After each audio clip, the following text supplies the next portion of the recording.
Oremos juntos.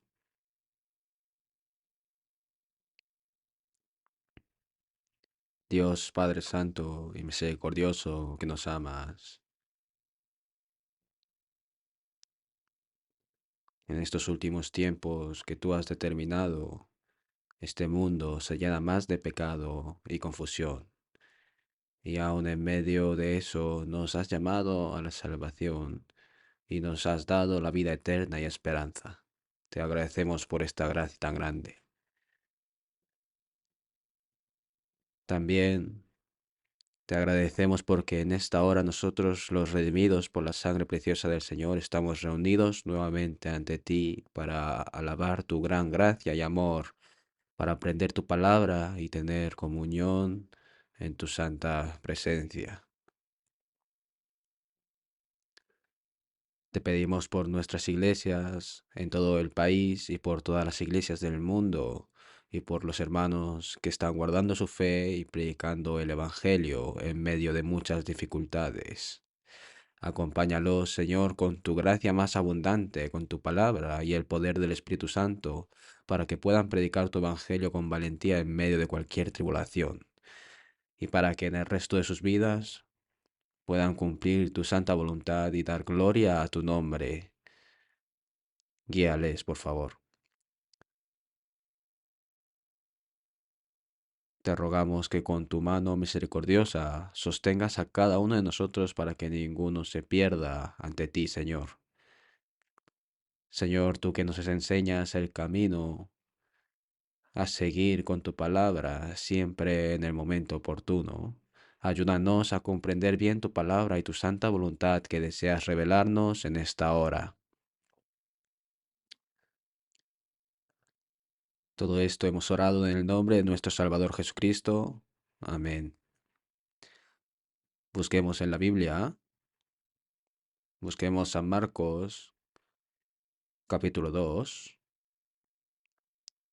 San Marcos, capítulo 2.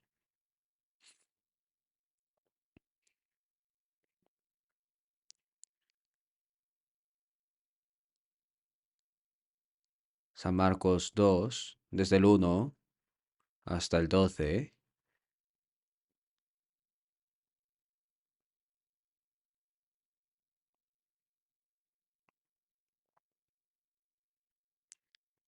San Marcos, capítulo 2, versículo 1. Entró Jesús otra vez en Capernaum después de algunos días, y se oyó que estaba en casa. E inmediatamente se juntaron muchos, de manera que ya no cabían ni aun a la puerta, y les predicaba la palabra. Entonces vinieron a él unos trayendo un paralítico, que era cargado por 4, y como no podían acercarse a él a causa de la multitud, descubrieron el techo de donde estaba, y haciendo una abertura bajaron el lecho en que yacía el paralítico. Al ver Jesús la fe de ellos, dijo al paralítico: Hijo, tus pecados te son perdonados. Estaban allí sentados algunos de los escribas, los cuales cavilaban en sus corazones: ¿Por qué habla éste así? Blasfemias dice. ¿Quién puede perdonar pecados sino solo Dios? Y conociendo luego Jesús en su espíritu que cavilaban de esta manera dentro de sí mismos, les dijo: ¿Por qué caviláis así en vuestros corazones? ¿Qué es más fácil decir al paralítico: tus pecados te son perdonados, o decirle: levántate, toma tu lecho y anda? Pues para que sepáis que el Hijo del Hombre tiene potestad de la tierra para perdonar pecados, dijo al paralítico, a ti te digo, levántate, toma tu lecho y vete a tu casa. Entonces él se levantó enseguida y tomando su lecho salió delante de todos, de manera que todos se asombraron y glorificaron a Dios diciendo: Nunca hemos visto tal cosa. Hasta aquí.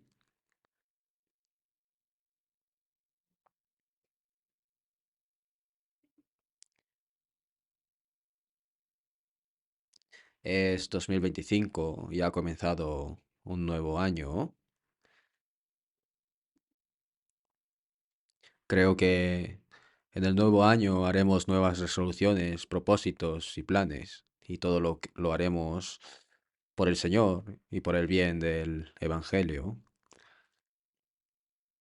A partir de mañana llevaremos a cabo el primer seminario del nuevo año. A partir del primer seminario difundiremos la asombrosa gracia y el amor de Dios y la obra de la salvación que nosotros hemos recibido a muchas almas pobres que aún no han sido salvos, para que muchas almas se salven. Aunque Dios realiza la obra de salvar a los pecadores, salvar otras almas a través de aquellos que son salvos primero es el método que Dios ha ordenado para salvar almas de los hombres, por lo que se nos da la seria responsabilidad de difundir el Evangelio. Por eso hoy, enfocándonos en este versículo que hemos leído, me gustaría hablar un poco bajo el título Los que guiaron a los pecadores a Cristo. En este pasaje Jesús testificó la palabra de Dios mientras se encontraba en casa en Capernaum, predicando la palabra de Dios. En el capítulo 1, debido a que Jesús sanó a muchos enfermos en Capernaum y predicó la palabra, la frase entró Jesús otra vez después de algunos días significa que después de enseñar esas palabras y sanar a los enfermos en Capernaum, regresó a Capernaum unos días después y se quedó en una casa. Después de oír el rumor, se juntó mucha gente y la casa estaba tan llena que ya no podían entrar más personas. Y está registrado que Jesús estaba dando la palabra a mucha gente, pero llegaron personas que llevaban a un hombre paralítico. Mm, 4 hombres cargaron al paralítico en una cama y vinieron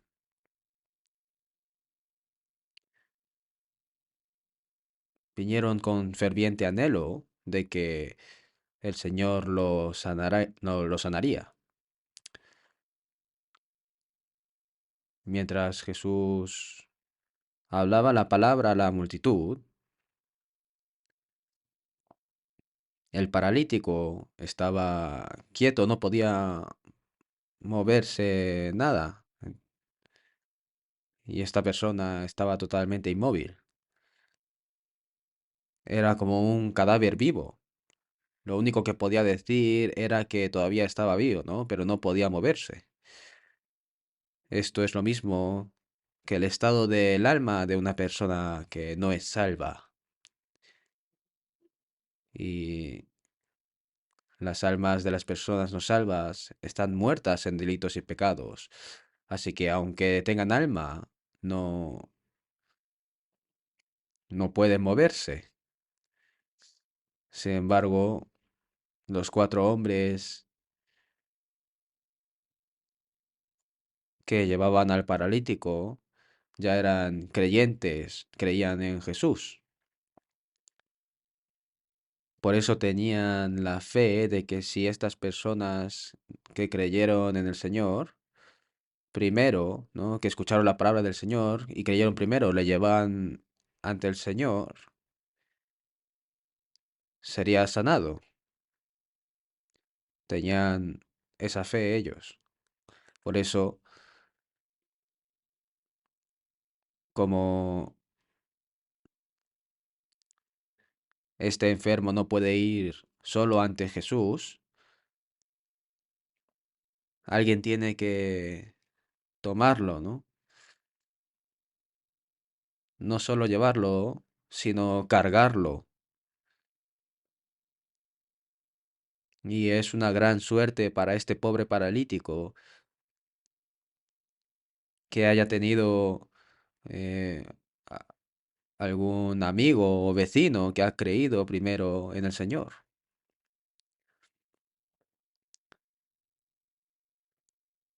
Estos cuatro hombres estaban unidos en su intención de traer a este pobre paralítico a Jesús para que fuera sanado. Y probablemente lo llevaron desde bastante lejos, aunque no sé qué distancia fue, aunque era una tarea muy difícil y agotadora y complicada. Tenía una firme determinación y un ferviente deseo de llevar a este paralítico a Jesús para que sea sanado. Así que fueron a la casa donde estaba Jesús, pero había mucha gente y no podían entrar. Sin embargo, no se dieron por vencidos y siguieron luchando, ¿no? Entonces las casas judías eran diferentes de las casas en las que vivimos nosotros ahora. Y había escaleras que subían desde afuera para llegar al techo. Y el techo es plano. No sé cuál era la estructura exactamente, pero en el techo dice que fueron y descubrieron el techo. Descubrieron el techo donde estaba y haciendo una abertura bajaron el lecho en que yacía el paralítico. Se hizo un agujero en el lugar donde pensaban que estaría Jesús y los cuatro hombres agarraron las cuatro esquinas de la cama y se agacharon frente a Jesús.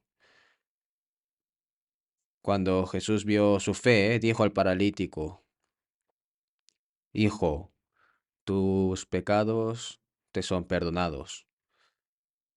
A lo que debemos prestar atención aquí es que Jesús no vio la fe del paralítico solo, sino la de las cuatro personas. Las cuatro personas que trajeron a este paralítico. No dice la fe, al ver Jesús la fe de ellos, también miró la fe de las cuatro personas. Y al ver esto dijo el paralítico, Hijo, tus pecados te son perdonados.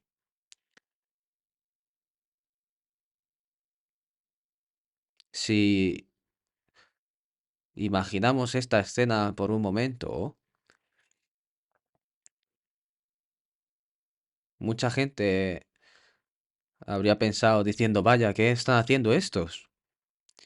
Debió haber gente que regañó y criticó, ¿no? Porque estaban arrancando el techo de la casa de otra persona y deben de haber arrancado mucho para poder meter la cama. Y bajaron la cama delante de Jesús.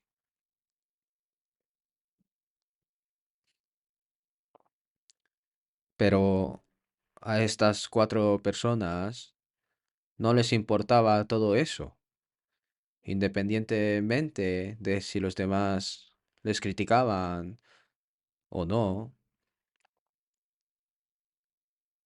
Quizás estos cuatro hombres lo hicieron con un solo propósito, de llevar al paralítico ante Jesús y sanarlo.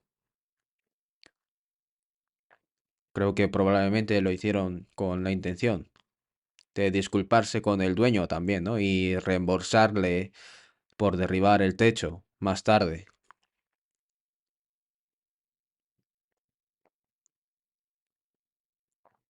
Y dice que al ver Jesús la fe de ellos, ¿no? Y vio la fe no solo del paralítico, sino también de las personas que lo llevaron. Hijo, tus pecados te son perdonados.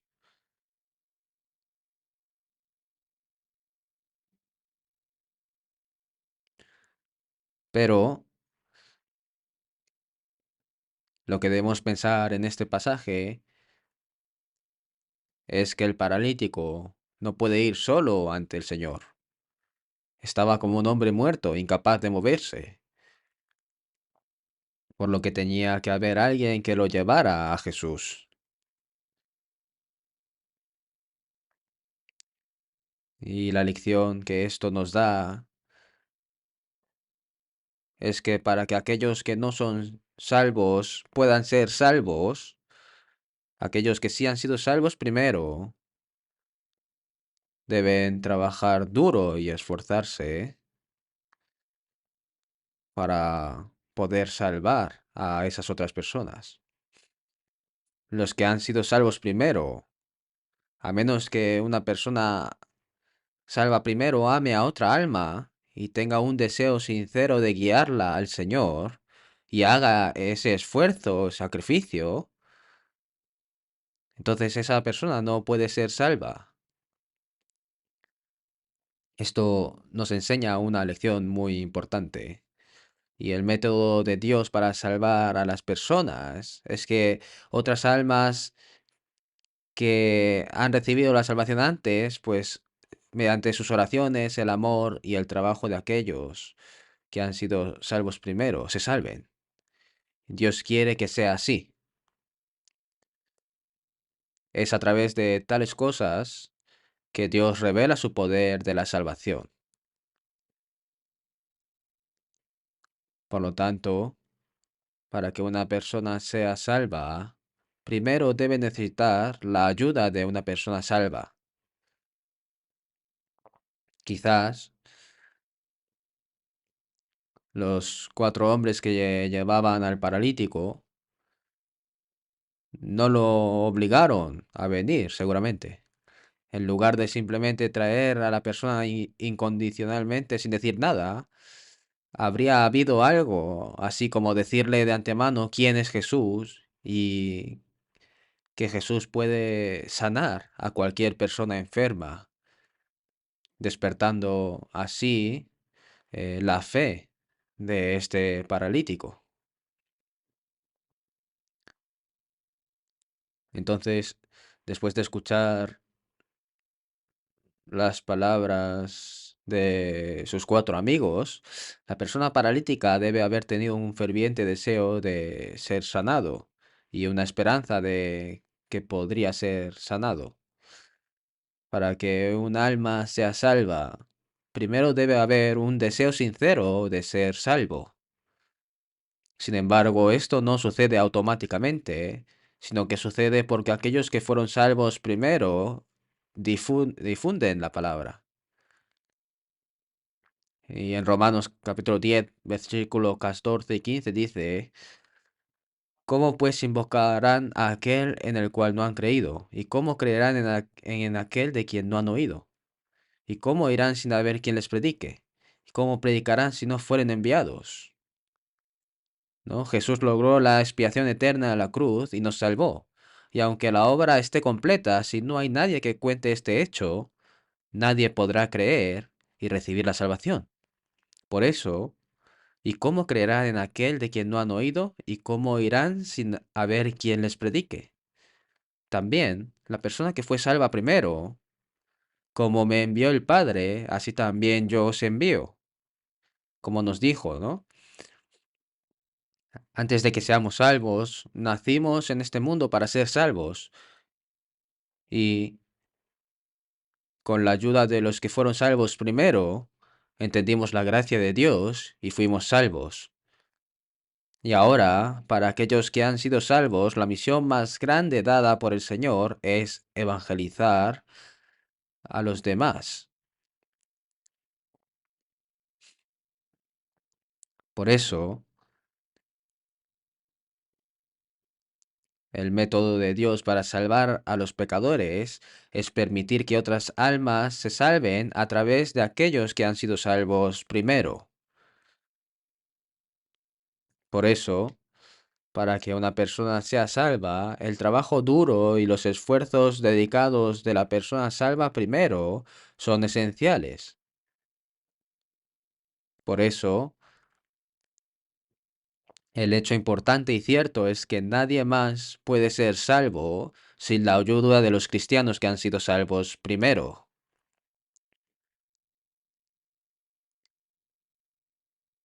Veamos en Filipenses capítulo 1. Filipenses capítulo 1. Filipenses 1, versículo 5, 5 y 6. Leamos juntos.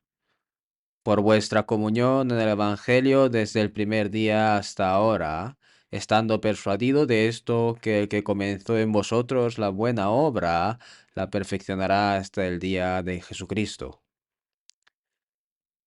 Desde el primer día hasta ahora. El primer día es el primer día en que fuimos salvos. Por vuestra comunión en el Evangelio desde el primer día hasta ahora. Una vez que eres salvo, primero comienzas a tener comunión con tus hermanos y hermanas salvos, por vuestra comunión en el Evangelio desde el primer día hasta ahora. Cuando el apóstol Pablo fue a Filipos y predicó, ¿no? En Hechos 16, Lidia, una comerciante de púrpura, fue la primera en ser salva. Después de ser salva, Lidia abrió su casa y recibió al apóstol y a los hermanos que la acompañaban, diciendo: Si habéis juzgado que yo sea fiel al Señor, entrad en mi casa y posad. En casa de Lidia, ella y el apóstol Pablo se encontraron con otras personas que ahora también evangelizaban en Filipos. Entonces la iglesia de Filipos comenzó en la casa de Lidia y muchas personas en Filipos fueron recién salvas en ese momento. Incluso después de que el apóstol Pablo dejó Filipos, los creyentes filipenses continuaron teniendo comunión con el apóstol Pablo. Hubo un tiempo en el que un hombre llamado Epafrodito iba y venía entre la iglesia de Filipos y el apóstol Pablo como un mensajero, trayendo noticias de la misión del apóstol Pablo, y los creyentes filipenses también ayudaron a Pablo en su evangelización. Y así hicieron incluso cuando estaba en prisión en Roma. No es solo una comunión entre la persona que predicó el Evangelio y la persona que recibió el Evangelio, sino también una comunión con la persona que fue salva primero. Se dice fellowship, ¿no? Es una relación. Definitivamente tiene que haber esto. Y después de ser salvo, lo primero que debe hacer es tener comunión con los que han sido salvos, por su comunión en el Evangelio desde el primer día hasta ahora. Esta es una carta enviada por el apóstol Pablo a los creyentes filipenses. Y eso dijo el que comenzó en vosotros la buena obra. Lo que hay dentro de ti es que el Señor ha comenzado una buena obra entre los santos que han sido salvos y han tenido comunión en el Evangelio. Dijo: el que comenzó en vosotros la buena obra la perfeccionará hasta el día de Jesucristo. ¿Cuál es esa buena obra? Además de ser moralmente bueno, salvar las almas de las personas es lo mejor que Dios ha ordenado, lo más bueno. Hechos capítulo 10, versículo 38 dice: como Dios ungió con el Espíritu Santo y con poder a Jesús de Nazaret, y como éste anduvo haciendo bienes y sanando a todos los oprimidos por el diablo. Jesús fue lleno del Espíritu Santo y recorrió la tierra de Israel e hizo buenas obras. Y lo más bueno que se puede hacer es salvar las almas de los oprimidos por el diablo. Por eso, el que comenzó en vosotros la buena obra. Después de ser salvo, los santos salvos tienen comunión, y dentro de esa comunión el Señor comienza la buena obra. Significa que Dios obra para salvar las almas de las personas. Dios obra para salvar otras almas a través de los santos salvos, es decir, a través de la iglesia. En Efesios, veamos Efesios capítulo 3, versículo 20. Efesios capítulo 3, versículo 20, ¿eh? Leamos juntos. Y a aquel que es poderoso para hacer todas las cosas mucho más abundantemente de lo que pedimos o entendemos, según el poder que actúa en nosotros. Aquí, según el poder que actúa en nosotros. El poder que obra entre nosotros, somos nosotros los santos salvos. Y Dios obra a través de los santos salvos. Así como la cabeza realiza lo que piensa, planea y hace a través del cuerpo, el Señor, quien es la cabeza, realiza su obra a través del cuerpo, que es la iglesia. Por lo tanto, el poder que obra en nosotros, el que comenzó en vosotros la buena obra, comienza una obra buena en los santos salvos. Y a aquel que es poderoso para hacer todas las cosas mucho más abundantemente de lo que pedimos o entendemos, según el poder que actúa en nosotros. Nosotros pedimos muchas cosas, ¿no? No sé qué tenemos tanto que pedir. Lo que los creyentes salvos piden fervientemente es a sus familiares, parientes y vecinos que aún no son salvos. Y oramos y trabajamos duro y nos esforzamos por lograr ese deseo sincero de salvar a cualquiera que no sea salvo, compartiendo el Evangelio con ellos. Y aquel que es poderoso para hacer todas las cosas mucho más abundante de lo que pedimos o entendemos, según el poder que actúa en nosotros. El Señor realiza esa obra. Y esto significa que Dios está cumpliendo la obra de salvar otras almas a través de las personas salvas.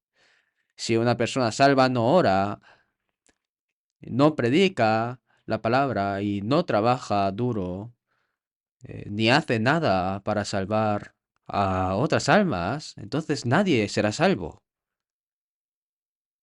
Porque Dios obra para salvar otras almas a través de aquellos que han sido salvos primero. Sin embargo, muchas personas ahora piensan que la evangelización es llevar a las personas a Cristo y que si traes personas hasta la iglesia y las guías al Señor, ya está, pero eso no es cierto. Hay muchas personas que no pueden ser salvas incluso si van a la iglesia toda su vida. No solo debemos llevarlos a la iglesia, sino también dejarles escuchar la palabra que pueden conducir a la salvación. Necesitamos ayudarlos a escuchar la palabra que puede salvarlos.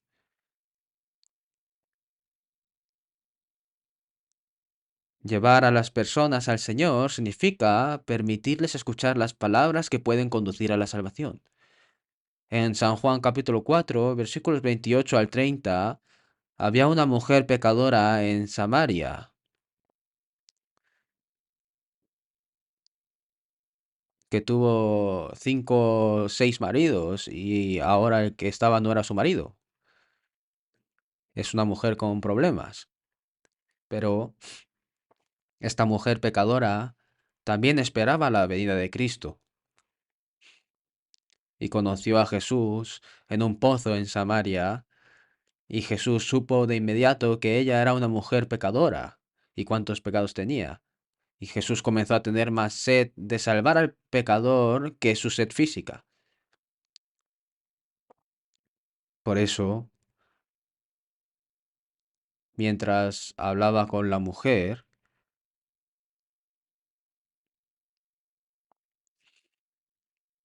dijo, porque 5 maridos has tenido y el que ahora tienes no es tu marido. Y la mujer se sobresaltó, ¿no? Se asombró porque la persona que conoces por primera vez señala y conoce tu pasado y tus pecados. Entonces le dijo la mujer, Señor, me parece que tú eres profeta. Y Jesús fue considerado el primer profeta, ¿no? Un profeta es alguien que es primero, ¿no? Y sabe, lo sabe de antemano. No solo puede conocer a Dios primero, sino también puede penetrar el corazón de las personas. Por eso, ya que conoció al profeta, quiso hacer una de las preguntas más importantes. Nuestros padres adoraron en este monte. No, los samaritanos eran parte del norte de Israel y fueron conquistados por Asiria y el reino del norte de Israel. cayó alrededor del año 213 eh, antes de Cristo. Sin embargo, el norte de Israel se mezcló con asirios y judíos, y por eso los judíos ignoraron completamente a los samaritanos,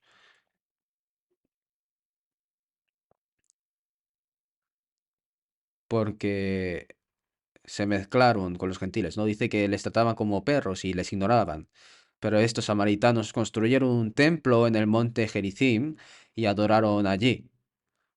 Entonces le dijo: nuestros padres adoraron en este monte y vosotros decís que en Jerusalén es el lugar donde se debe adorar. ¿Cuál es la verdad? Jesús dijo que la hora viene cuando ni en este monte ni en Jerusalén adoraréis al Padre. Dios es espíritu y los que le adoran en espíritu y en verdad es necesario que adoren.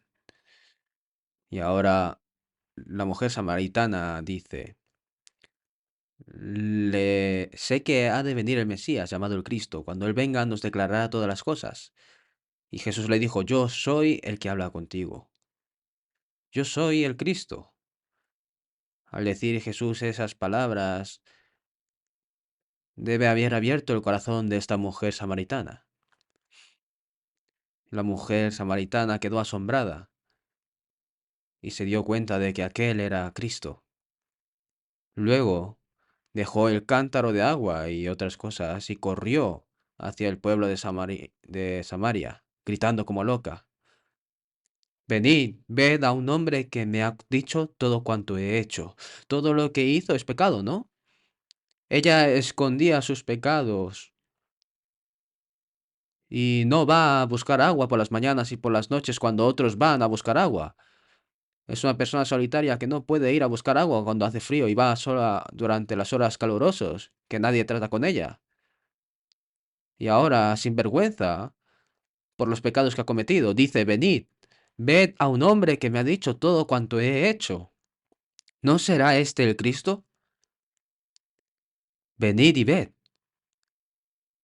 La evangelización es simple. Venid y ved. Come and see. Venid y ved. Esas fueron sus palabras tan seguras, ¿no? Que el libro de Proverbios dice: mas el hombre que oye permanecerá en su dicho. Lo que decía esa mujer pecadora era inusual. Y como hablaba tan claramente,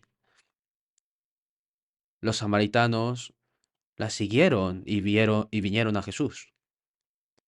Y después de escuchar las palabras de Jesús, lo llevaron a la ciudad de Samaria y entraron en la ciudad. Y Jesús permaneció en Samaria 2 días y predicó el Evangelio. Y mucha gente en Samaria se salvó.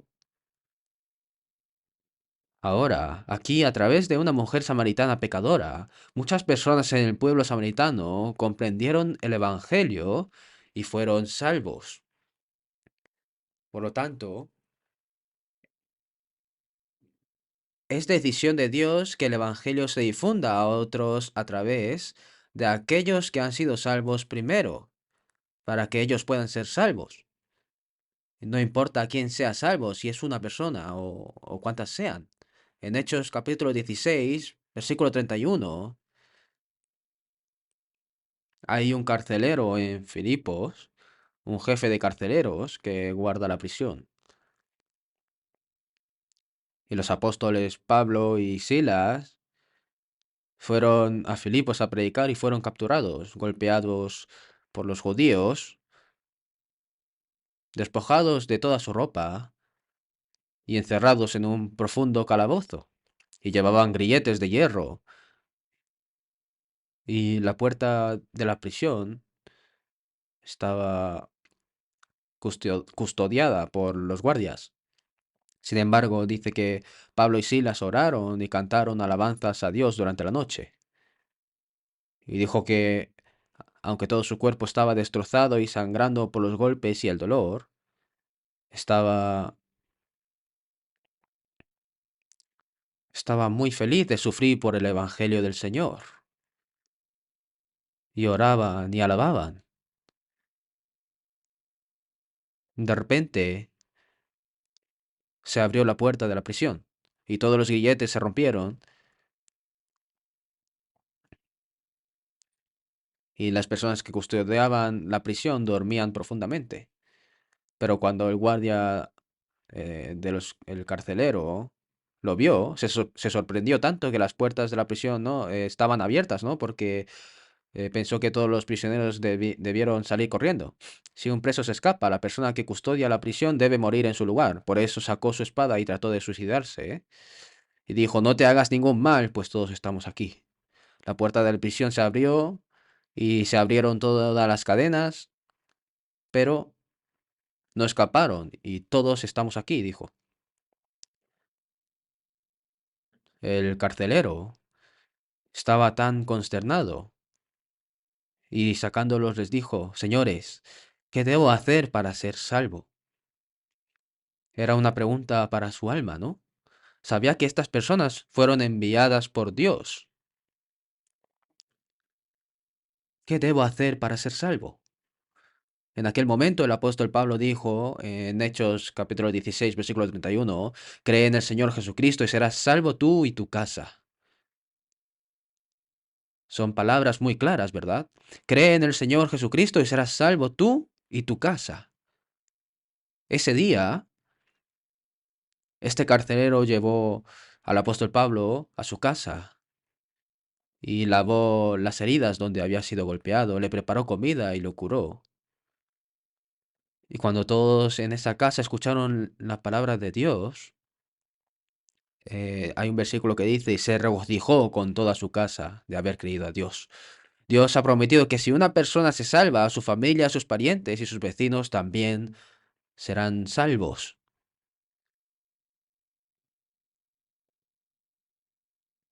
Si eres salvo primero, se abre el camino para evangelizar a tus familiares, parientes, vecinos y amigos. No estoy hablando de que van a ser salvos automáticamente, ¿eh? Solo porque una persona es salva, toda la familia no recibe automáticamente la salvación, ¿no? Pero al difundir el Evangelio, la persona que se salva primero puede no difundir el Evangelio a su familia, parientes y amigos. Son salvos porque evangelizas. Sin embargo, la persona que fue salva primero, si tiene la boca cerrada, después de predicar unas cuantas veces sin éxito, dijo, me da igual si vas al infierno o no. Si os quedáis así, nadie se salvará. Sigue orando hasta que sea salvo. Si no escuchan, si no escuchan cuando hablas, hazlo incluso derramando lágrimas. Pero si lo haces con seriedad, con anhelo, Dios obrará allí, porque es la promesa de Dios. Por eso, para que otras almas sean salvas, primero debe existir la fe sólida y el testimonio de aquellos que han sido salvos primero. Y en Salmos capítulo 66, versículo 16 dice, y contaré lo que ha hecho a mi alma, lo que Dios ha hecho por mi alma, dice. Es la gracia que nos ha salvado, ¿no? Estoy transmitiendo eso. Los que se salvan primero tienen esa confianza. Y en Proverbios capítulo 21, versículo 28 dice, mas el hombre que oye permanecerá en su dicho. Si testifica de un hecho del cual está seguro, tiene poder, porque tiene el poder de conmover el corazón de las personas. Y la forma en que Dios salva a las personas es salvando otras almas a través de aquellos que fueron salvos antes.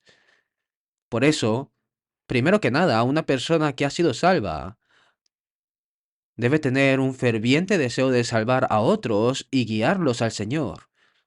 Y no debe escatimar esfuerzos ni sacrificios por este trabajo, por ese propósito.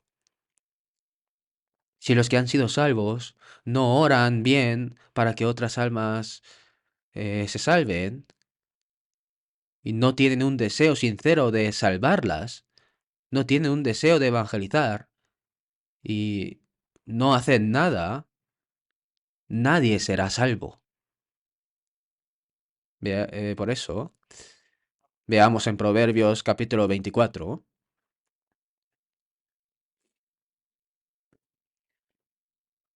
Proverbios capítulo 24.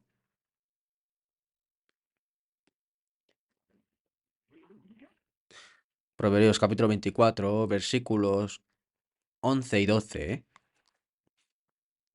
Proverbios 24, 11 y 12. Leamos. Libra a los que son llevados a la muerte, salva a los que están en peligro de muerte.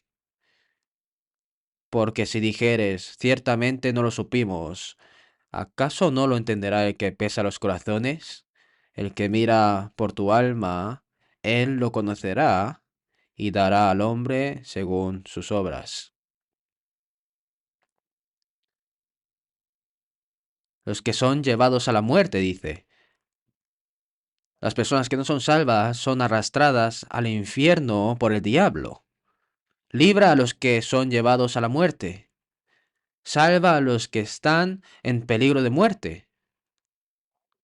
Esa alma está muerta por el diablo y ahora está siendo arrastrada al infierno para siempre. Salva a los que están en peligro de muerte, dice.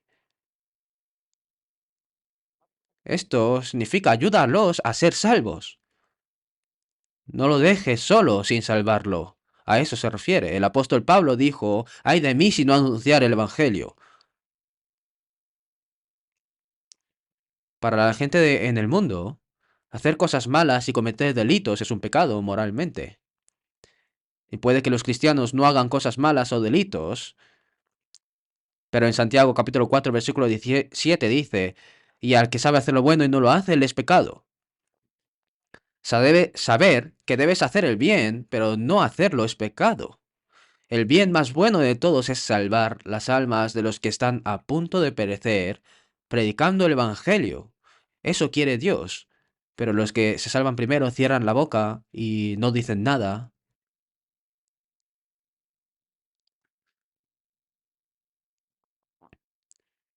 diciendo, aunque yo no evangelice, ya hay otros que sí lo hacen, y todo aquel que necesite ser salvo, pues recibirá la salvación. Si solo existieran personas así, nadie se salvaría. Debemos orar, trabajar duro y no escatimar sacrificios con un corazón sincero para salvar a otras personas. Porque si dijeres ciertamente no lo supimos, ¿no sabías que están siendo arrastrados a la muerte? Viendo a una persona moribunda, pasé de largo diciendo que no lo sabía. Qué bien mientes, ¿no? Después de que Caín apedreó a Abel hasta matarlo, Dios le preguntó, ¿dónde está Abel tu hermano? Y él respondió, no sé, ¿soy yo acaso guarda de mi hermano? Mató a su propio hermano. Y dijo, no sé, ¿soy yo acaso guarda de mi hermano? Dios dijo, la voz de la sangre de tu hermano clama a mí desde la tierra. No tenemos que matar a otros como Caín, no matamos, pero si dejamos solo a alguien que puede ser salvo, podemos convertirnos en asesinos indirectos, ¿verdad?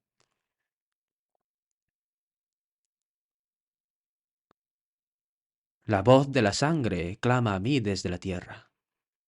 ¿Qué diríamos si una persona que puede salvarse predicando el Evangelio es destruida porque su familia, parientes o vecinos no le predican el Evangelio? ¿Qué diríamos? ¿Qué dirán? No fui salvo porque nadie me predicó. Esa, esa es la sangre de Abel que dice, Dios, morí injustamente. Está clamando, esa sangre está clamando. Por lo tanto, la obra de salvar a aquellos que están siendo arrastrados a la destrucción eterna se realiza a través de personas salvas. Si lo dejas, no serás salvo. Cuando fuimos salvos nosotros, ¿hubo alguien que fue salvo porque era inteligente? Definitivamente, hubo alguien que oró y nos guió y nos ayudó a ser salvos.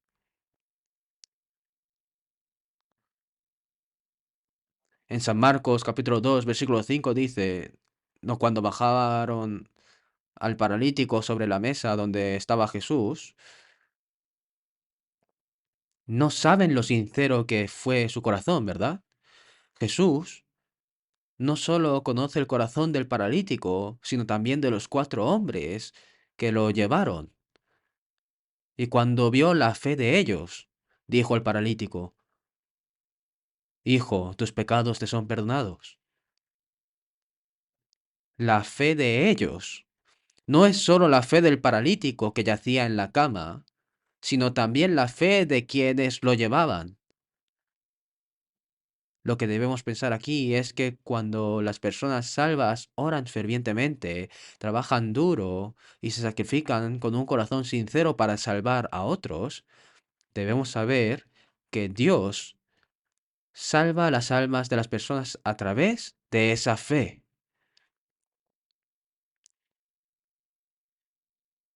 Incluso si una persona es salva primero, nada sucederá a menos que tenga un corazón sincero y trabajo duro y sacrificio para salvar a otras almas.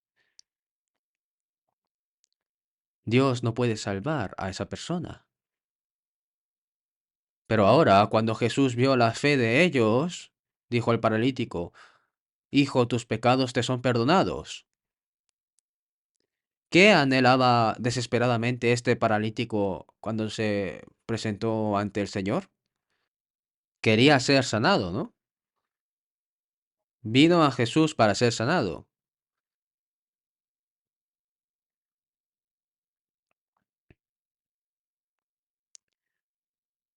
Pensó que el Señor le diría que se levantara y caminara, pero inesperadamente, en lugar de eso, dijo: Tus pecados te son perdonados.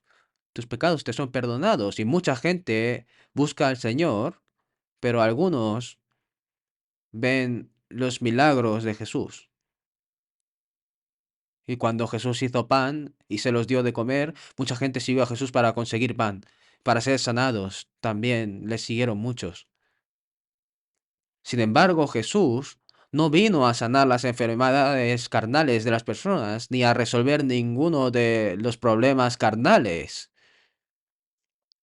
sino que vino a salvar almas que estaban muertas a causa del pecado y transgresiones.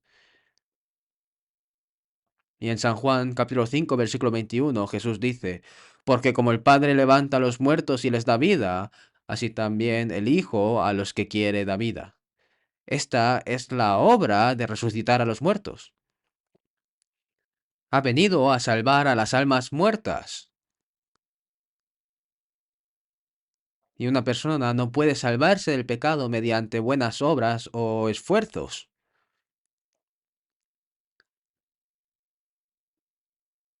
Ningún esfuerzo humano ni buenas obras pueden lograrlo, porque la paga del pecado es muerte. Para que ese pecado sea perdonado, alguien sin pecado debe morir en su lugar. En Levíticos capítulo 17 versículo 11 dice: Porque la vida de la carne en la sangre está, y yo os la he dado para hacer expiación sobre el altar por vuestras almas. Y la misma sangre hará expiación de la persona, tanto las personas como los animales. La vida está en la sangre. Y no pasó mucho tiempo desde que la ciencia médica descubriera que la vida está en la sangre. En Levítico capítulo 17, versículo 11 dice que hace 3500 años, ya lo dice, ¿no? Dios dijo: Porque la vida de la carne en la sangre está, y yo os la he dado para hacer expiación sobre el altar por vuestras almas.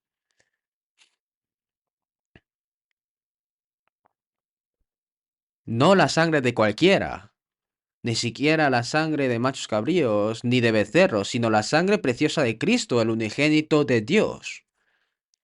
En 1 de Pedro capítulo 1 versículo 18 dice: Sabiendo que fuisteis rescatados de vuestra vana manera de vivir, la cual recibisteis de vuestros padres, no con cosas corruptibles como oro o plata, sino con la sangre preciosa de Cristo, como de un cordero sin mancha y sin contaminación. Solo cuando el Hijo unigénito de Dios sin pecado muere y derrama su sangre, se puede perdonar el pecado. Este es el método ordenado por Dios.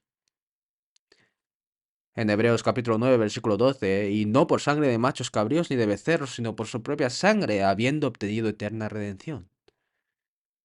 Hebreos capítulo 9, versículo 22. Sin derramamiento de sangre no se hace remisión. Sin derramamiento de sangre no hay perdón de pecados, y sin perdón de pecados no hay salvación. Se debe derramar la sangre, y no sangre de animales. En el Antiguo Testamento los israelitas derramaban y echaban la sangre de ovejas, cabras y becerros, pero esto era una promesa anticipada de que el Hijo unigénito de Dios, Cristo, moriría más tarde por ellos y perdonaría los pecados. Por eso en 1 de Juan capítulo 3 versículo 5 dice, y sabéis que Él apareció para quitar nuestros pecados, y no hay pecado en Él. El que no tiene pecado vino a este mundo como un cordero para quitarnos nuestros pecados. Por eso, el Cristo sin pecado murió en nuestro lugar y derramó su sangre para perdonar nuestros pecados eternamente. Le dijo al paralítico, tus pecados te son perdonados. Aunque Jesús aún no había muerto en la cruz, asumiendo que Jesús moriría en la cruz para expiar los pecados humanos, le dijo esto, tus pecados te son perdonados. En Isaías capítulo 44, versículo 22, 700 años antes de que Jesús viniera, Isaías dijo, yo deshice como una nube tus rebeliones y como niebla tus pecados. Vuélvete a mí, porque yo te redimí. Incluso 700 años antes de la venida de Jesús, el profeta Isaías dijo que Jesús vendría y expiaría los pecados de los hombres. Lo dijo de antemano, deshice como una nube. El pecado estaba lleno entre Dios y los hombres como una nube densa. Era como si todo hubiera desaparecido, ¿no? Como niebla, y fue completamente borrado por la sangre de Jesús. Por eso vuélvete a mí, porque yo te redimí. Ahora, Jesús también está diciendo esto a este hombre paralítico. Tus pecados te son perdonados. Esto se dijo bajo la premisa de que él moriría en lugar de esa persona y derramaría su sangre para obtener el perdón. Y ahora en Efesios capítulo 1, versículo 7 dice, en quien tenemos redención por su sangre,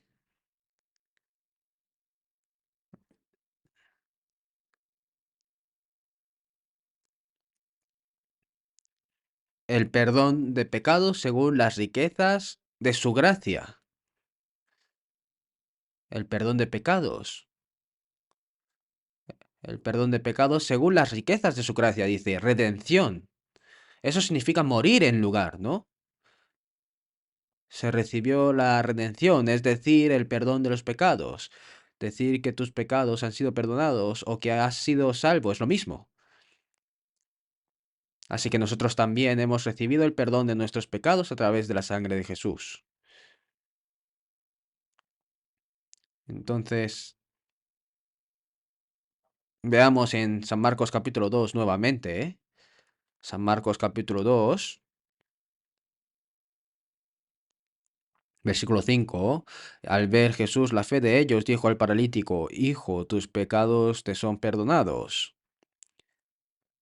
Y estaban allí sentados algunos de los escribas, los cuales cavilaban en sus corazones. ¿Por qué habla este así? Blasfemias dice.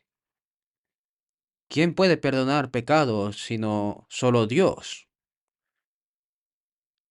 Y conociendo luego Jesús en su espíritu que cavilaban de esta manera dentro de sí mismos, les dijo, ¿por qué caviláis así en vuestros corazones?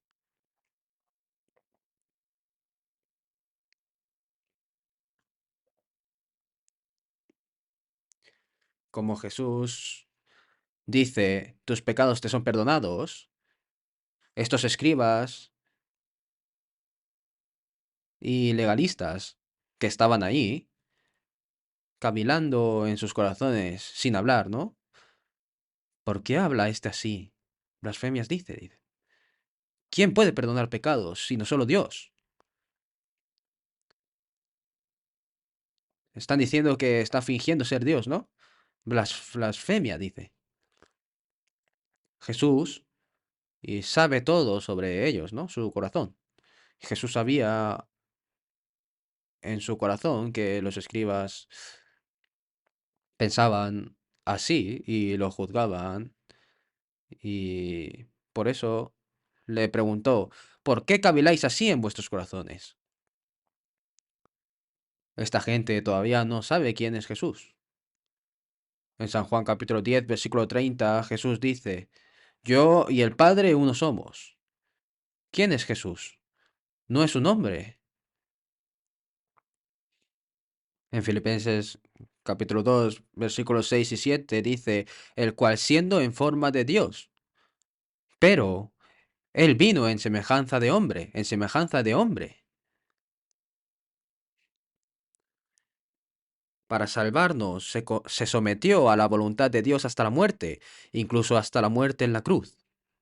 Él era originalmente Dios, pero dejó esa posición y se hizo hombre, y Dios se volvió como hombre.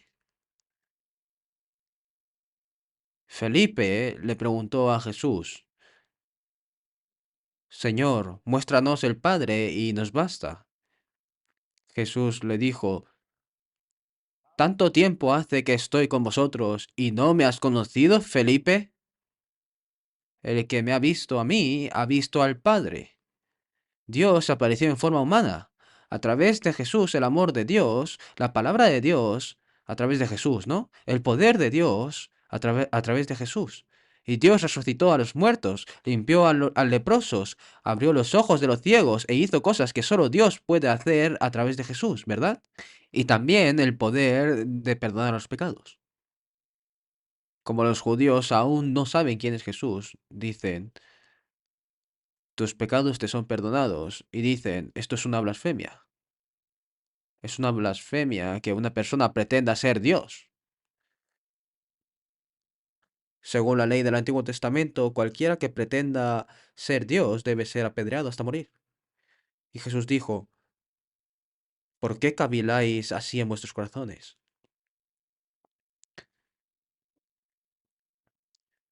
Y les dijo, ¿qué es más fácil decir al paralítico, tus pecados te son perdonados? O decirle, levántate, toma tu lecho y anda. ¿Cuál es más fácil? ¿Cuál es más fácil? Nada es fácil, ¿no? Tus pecados te son perdonados. Esas son palabras que solo Dios puede decir. Y toma tu lecho y anda. Eso solo se puede hacer a través del poder de Dios. Ambas son difíciles. Sin embargo, es posible que no sientan nada al decir tus pecados te son perdonados, porque es un evento que no se puede ver de inmediato. Pero la gente piensa que sería más difícil decir toma tu lecho y levántate, toma tu lecho y anda. Pero ambos son difíciles.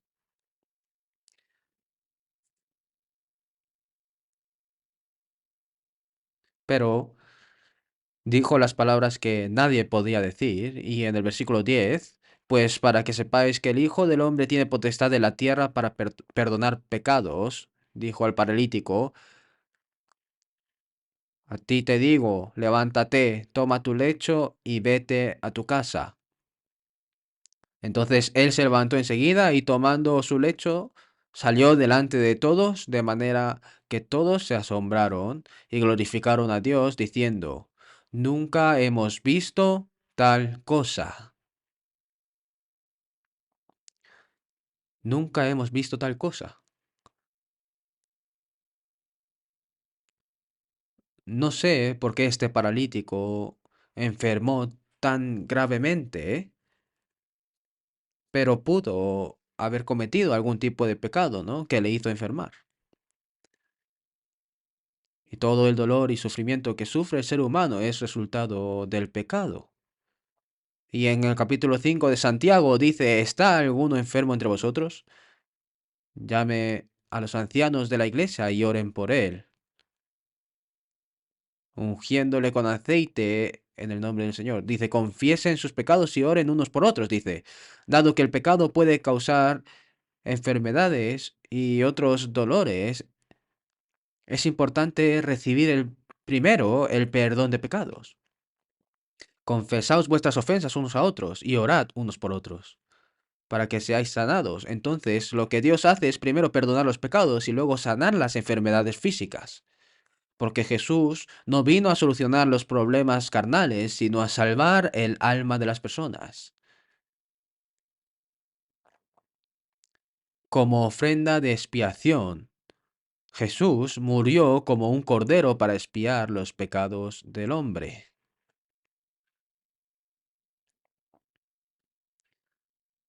En San Juan capítulo 5 versículo 27 dice, y también le dio autoridad de hacer juicio por cuanto es el Hijo del Hombre. Jesús recibió el poder de perdonar pecados y el poder de salvar, pero también recibió el poder de juzgar. Él es el Señor de la vida y al mismo tiempo el Señor del juicio. O, o entiendes la gracia de Dios ahora y eres salvo, o eres juzgado más tarde, ¿no? El que juzga es también el Señor. Por eso en San Juan capítulo 3 versículo 18 dice, el que en él cree no es condenado, pero el que no cree ya ha sido condenado porque no ha creído en el nombre del unigénito Hijo de Dios. ¿En qué cree el que cree? Aquellos que creen que Jesús murió por nosotros y fue juzgado para expiar nuestros pecados ya no necesitan ser juzgados, porque el Señor lo recibió todo por nosotros. Sin embargo, los que no creen en esto ya han sido juzgados porque no creen. Es el Señor quien nos salva y es el Señor quien juzga a los que no creen también. Por lo tanto, Él también se convierte en el Señor del juicio. Veamos en San Juan capítulo 20. Juan 20.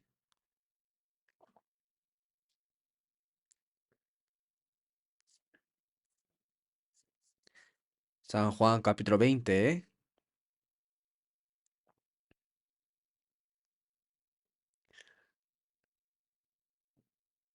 Versículo 20, capítulo 20, versículo 20, leamos, y cuando les hubo dicho esto, les mostró las manos y el costado, y los discípulos se regocijaron viendo al Señor. Entonces Jesús les dijo otra vez, paz a vosotros, como me envió el Padre, así también yo os envío. Y habiendo dicho esto, sopló y les dijo, recibid el Espíritu Santo. A quienes remitiereis los pecados les son remitidos, y a quienes se los retuviereis les son retenidos. Jesús resucitado se acercó, se apareció a sus discípulos y dijo, paz a vosotros. Y mostró las marcas de los clavos en sus manos y de la lanza en su costado. Y Jesús que sufrió, reveló a sus discípulos que había resucitado, y él dijo, como me envió el Padre, así también yo os envío. Jesús fue enviado por el Padre en el capítulo 6 de San Juan, ¿no? Porque he descendido del cielo no para hacer mi voluntad, sino la voluntad del que me envió. La voluntad del Padre es que un hombre sin pecado muera en lugar. Y la noche antes de que Jesús muriera en el huerto de Getsemaní, decía, Abba Padre, no lo que yo quiero, sino lo que tú. La voluntad del Padre es que el Hijo unigénito de Dios muera y derrame su sangre para expiar los pecados de los hombres. Por eso, como me envió el Padre, Jesús hizo toda la obra de expiación por los pecados humanos al morir en la cruz, de acuerdo con la voluntad del Padre que lo envió. Y ahora Jesús resucitado nos ha enviado a hacer algo diciendo, como me envió el Padre, así también yo os envío. Jesús vino a realizar la obra de salvación al morir en la cruz. Y nosotros somos enviados a difundir esa verdad. Yo también os envío. Sopló y les dijo, recibid el Espíritu Santo. Eh, En San Juan capítulo 15, cuando el Espíritu Santo venga, Él dará testimonio acerca de mí. El Espíritu Santo vino para dar testimonio de Jesús. Eso es lo que vino a hacer. Y Jesús vino a realizar la obra de salvación. Y después de realizar la obra de salvación, El Espíritu Santo vino a testificar de lo que Jesús había logrado. Por eso, después de decir recibid el Espíritu Santo, dijo, a quienes remitiereis los pecados les son remitidos y a quienes se los retuviereis les son retenidos. Estas son palabras asombrosas. Jesús es quien recibió la autoridad para perdonar los pecados. Murió en la cruz y derramó su preciosa sangre para perdonar los pecados. Al difundir ese hecho, nosotros también recibimos la autoridad para perdonar los pecados de las personas. ¿Saben? Dijo, a quienes remitiereis los pecados les son remitidos. En el catolicismo dicen que el Papa sufrió estas aflicciones. En Mateo 16, cuando Pedro confesó a Jesús, tú eres el Cristo y el Hijo del Dios viviente, eh, porque no te lo reveló carne ni sangre, sino mi Padre que está en los cielos, ¿no? Y a ti te daré las llaves del reino de los cielos, y todo lo que atares en la tierra será atado en los cielos, y todo lo que desatares en la tierra será desatado en los cielos. Ahora en el catolicismo eh, dicen que Pedro recibió las llaves del cielo, ¿no? Entonces, que Pedro es el primer papa, y el obispo de Roma es el sucesor de Pedro, dicen. Por eso hay un obispo, ¿no? En un área local y el obispo de Roma es el sucesor de Pedro. Por eso dicen que ha recibido las llaves del cielo. Como el Papa no puede hacer esto solo, se dice que la persona que posee las llaves del cielo y actúa en su nombre es el sacerdote, ¿no? A quienes remitiereis los pecados les son remitidos y a quienes se los retuviereis les son retenidos, dicen. Por eso se dice que a él se le dio la autoridad para perdonar los pecados. Y todo lo que desatares en la tierra será desatado en los cielos, ¿no? Desatar cualquier cosa en la tierra significa resolver el problema del pecado entre Dios y las personas. Entonces será desatado en el cielo, y todo lo que atares en la tierra será atado en los cielos. Si lo dejas, si lo deja este papa, ¿no? Lo deja, permanece allí. Se piensa que el sacerdote realiza la labor del papa, y ese es el sacramento de la penitencia, ¿no? Cuando confiesas un pecado, tus pecados te son perdonados y te lo perdona, y dice, te son retenidos y se queda así. No se trata de eso. Si predicas la verdad de que Jesús perdonó nuestros pecados para siempre en la cruz, será perdonado. Pero si no predicas la verdad y lo deja como está, estará en el infierno. ¿No es esto asombroso? La palabra de predicar este evangelio es el mandamiento más grande en la tierra dado por el Señor a los santos salvos. Y es la misión más grande en la tierra para nosotros los cristianos. Y el propósito de la vida de los cristianos. En Salmos capítulo 118, versículo 17 dice, no moriré, sino que viviré y contaré las obras de Jehová. ¿Cuál es el propósito de que una persona salva viva un poco más sin morir? Predicar esta verdad.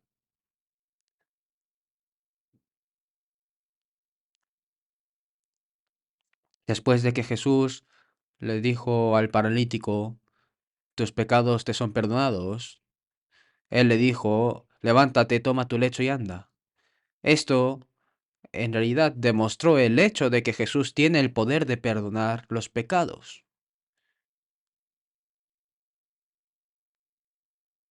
Pues para que sepáis que el Hijo del Hombre tiene potestad de la tierra para perdonar pecados. A través del poder de decir, levántate, toma el lecho y camina. Jesús les mostró a la gente que Él era quien tenía la autoridad para perdonar los pecados. Y lo ha demostrado. Él nos ha dado el poder de perdonar los pecados también. Si vemos en San Juan 14:12, el que en mí cree las obras que yo hago, él las hará también, y aún mayores hará porque yo voy al Padre. Nosotros también podemos hacer lo que hizo Jesús. Así como se recibe perdón de pecados cuando Jesús dijo tus pecados te son perdonados, cuando predicamos el Evangelio también reciben el perdón de pecados. Cuando difundimos el Evangelio. Y no hace falta decir te serán retenidos, no hace falta decir estas palabras. Porque si lo dejas en paz se irá solo al infierno. ¿Pero está bien eso? Manteniendo la boca cerrada. Nosotros tenemos que decir lo que podemos, ¿verdad? En Salmos 66, versículo 16, también dijo, y contaré lo que ha hecho a mi alma, al menos como la mujer samaritana. Venid, ved a un hombre que me ha dicho todo cuanto he hecho. Nosotros no lo que hemos hecho, sino que tenemos que decir que vean lo que Dios ha hecho por mí.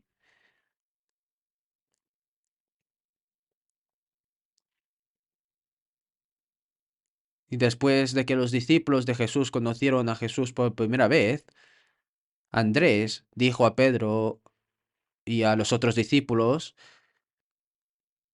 venid y ved, ¿no es este el Cristo?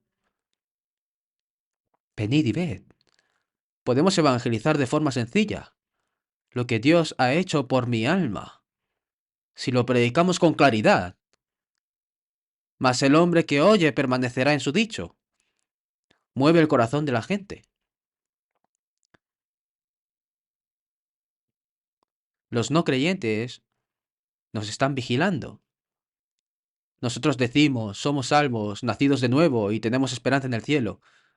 Y miran con los ojos bien abiertos para ver qué tan cierto es esto, ¿no?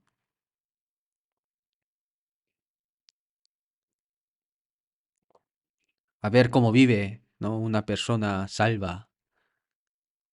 Y, y cuando miran lo que dicen y hacen las personas salvas, piensan, ah, lo que esa gente cree es verdad. La verdad que transmiten es la verdad. Y se dan cuenta, lo entienden. Sin embargo, no importa qué tan bien prediquemos el Evangelio. Si lo que decimos y hacemos está mal, dirán, qué buen mentiroso es, y no lo creen. Jesús le dijo al paralítico, toma tu lecho y anda. Cuando te levantas de ese lugar y actúas como una persona salva, y entonces pueden creer que el Señor te ha perdonado tus pecados y te ha salvado. Por eso dice que al levantarse y caminar, el hombre creyó lo que Jesús decía era verdad, que lo creyó. Y en Romanos 1:16, porque no me avergüenzo del Evangelio, porque es poder de Dios para salvación a todo aquel que cree. ¿Te avergüenzas del Evangelio? ¿Hay algo tan sorprendente como el Evangelio? Si un alma destinada al infierno entiende y cree en la gracia de Dios, será salva. ¿Qué podría ser más sorprendente que esto? Entonces, ¿cómo no puedo transmitir esto? ¿Acaso ellos escuchen, pero si no escucharen? Trato de evangelizar a esa persona, pero no me escucha. ¿Lo has probado? ¿Cuánto tiempo llevas haciéndolo? Tienes que hacerlo hasta el final. Si persistes, si continúas orando por tu esposo que no es salvo, si continúas orando y evangelizando sin importar si él te persigue o no, ¿no? Algunas personas que conozco fueron salvas eh, justo antes de que murieran, ¿no? El marido. Sus sinceras oraciones y deseos se harán realidad. Dios nos ayuda. Por eso, ¿cuán grande es nuestra responsabilidad? Jesús es el Cristo, es decir, el Salvador. Sin embargo, en 1 Corintios 12:13 dice que,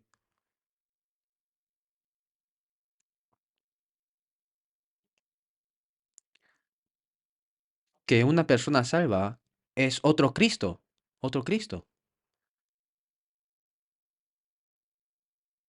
Porque por un solo espíritu fuimos todos bautizados en un cuerpo. Y debido a que caminamos según un único espíritu, también estamos haciendo lo que el Señor ha realizado. Por eso somos pequeños Cristos, pequeños. La evangelización es un privilegio que se nos ha dado para salvar las almas de las personas en este mundo. Dijo que si ocultas este privilegio y no evangelizas, si no difundes el evangelio, ay de vosotros, dice, ¿no? En San Juan 5:24, el que oye mi palabra y crea al que me envió tiene vida eterna y no vendrá a condenación, mas ha pasado de muerte a vida. Si predicamos la palabra del Señor y escuchan esa palabra y cree, oye la palabra y la cree, no vendrá a condenación, mas ha pasado de muerte a vida. El destino cambia. Y ahora, cuando Jesús le dice al paralítico que se levante y ande, él simplemente tomó su lecho y andó. Entonces todos se sorprendieron y dijeron, nunca habíamos visto algo así, nunca habíamos visto algo así antes. No solo se sorprendieron, sino que se dieron cuenta de que Jesús es quien tiene el poder de perdonar los pecados. Y ahora debemos difundir esta maravillosa salvación que el Señor nos ha dado, en lugar de guardárnosla para nosotros mismos. Así como eh, esas 4 personas cargaron al paralítico y lo trajeron a Jesús a través de la predicación y la oración, nosotros también, sin importar cuántas personas sean, con un objetivo en mente, el trabajo duro, el esfuerzo y el sacrificio para salvar las almas de las personas, es sin duda, entonces el Señor cumplirá su obra. Durante nuestro retiro de verano, guiamos a muchas personas al Señor. Y primero vienen escuchando las palabras de aquellos que han sido salvos primero, ¿no? Si no hacen eso, ¿cómo vendrían esas personas? Otros intentan escapar del calor abrasador yendo a la playa o viajando al extranjero. Sin embargo, aquellos que son traídos vienen porque los salvos oran fervientemente y trabajan duro. Y al final, escuchan la palabra y la entenderán. No, primero no se puede hacer sin las oraciones y el trabajo y el sacrificio de aquellos que han sido salvos primero. ¿Qué pasa si en el seminario bíblico dices, todos lo hacen muy bien, aunque yo no lo haga, y te quedas de brazos cruzados? ¿La obra de salvación ocurre automáticamente? Si no lo hago yo, alguien más lo hará, obviamente. Entonces, ¿puedes evitar la responsabilidad tú? Ciertamente no lo supimos. Eres muy bueno diciendo que no lo sabías, ¿eh? ¿No sabías que si esa persona la dejas ir al infierno?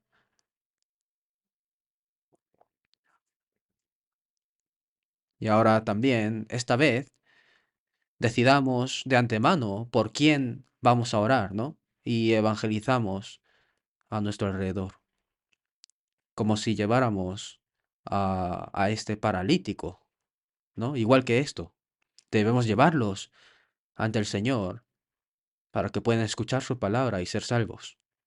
Mucha gente debe ser salva para traer gloria a Dios. En Juan 15:8, en esto es glorificado mi Padre, en que llevéis mucho fruto y seáis así mis discípulos. Dar fruto significa que muchas personas serán salvas. Por eso, entonces Dios será glorificado.